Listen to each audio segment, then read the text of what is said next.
జైల్లో తనను ఎన్ని వేధింపులకు గురి చేసినా తల వంచేది లేదని, ఈసారి జైలుకు వెళ్ళిన తర్వాత మరింత వేధింపులకు గురి చేసేలా ప్రయత్నాలు కూడా జరగవచ్చునని ఢిల్లీ ముఖ్యమంత్రి అరవింద్ కేజ్రీవాల్ అన్నారు. ఇక మద్యం పాలసీ కేసులో అరెస్ట్ అయిన కేజ్రీవాల్ మధ్యంతర బెయిల్పై ఉన్నారు. ఆయన 2వ తేదీన కోర్టు ఎదుట లొంగిపోవాల్సి ఉంది. ఈ క్రమంలో శుక్రవారం ఆయన మాట్లాడారు. తాను ఎల్లుండి లొంగిపోనున్నట్లు తెలిపారు. జూన్ 2న తాను లొంగిపోయిన తర్వాత ఈసారి మరింతకాలం జైల్లో ఉంటానో కూడా తనకు తెలియరాదని కూడా చెప్పారు. ఇక నియంతృత్వం నుంచి ఈ దేశాన్ని కాపాడేందుకు తాను జైలుకు వెళుతున్నందుకు గర్వంగా ఉందని కూడా కేజ్రీవాల్ పేర్కొన్నారు. తాను జైల్లో ఉన్నప్పుడు మెడిసిన్ అందకుండా అడ్డుపడ్డారని, దీంతో అరెస్ట్ అయినప్పుడు 70 కిలోలు ఉన్న తాను 6 కిలోలు తగ్గినట్లు కూడా చెప్పారు. ఇక కొన్ని వైద్య పరీక్షలు చేయించుకోవాలని వైద్యులు తనకు సూచించారని, అంతర్గతంగా ఉన్న తన ఆరోగ్య పరిస్థితికి ఇది సంకేతం కావచ్చునని కూడా ఆయన వ్యాఖ్యానించినట్లు సమాచారం. ఇక ఆదివారం మధ్యాహ్నం 3 గంటలకు ఇంటి నుంచి బయలుదేరి పోలీసుల ఎదుట లొంగిపోతున్నానని కూడా కేజ్రీవాల్ వెల్లడించారు.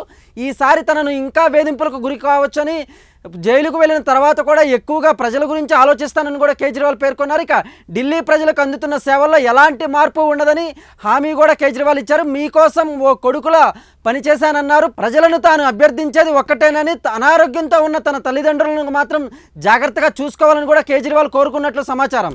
परसों मैं सरेंडर करूंगा।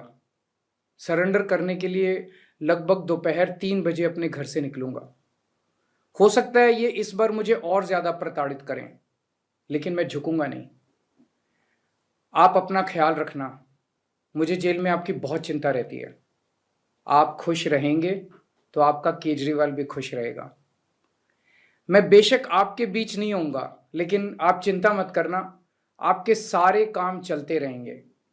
मैं चाहे जहाँ रहूँ, अंदर रहूँ बाहर रहूँ, दिल्ली के काम नहीं रुकने दूंगा। आपकी फ्री बिजली, मोहल्ला क्लिनिक, अस्पताल, फ्री दवाइयाँ, इलाज, महिलाओं के लिए फ्री बस यात्रा, 24 घंटे बिजली और भी सारे काम चलते रहेंगे।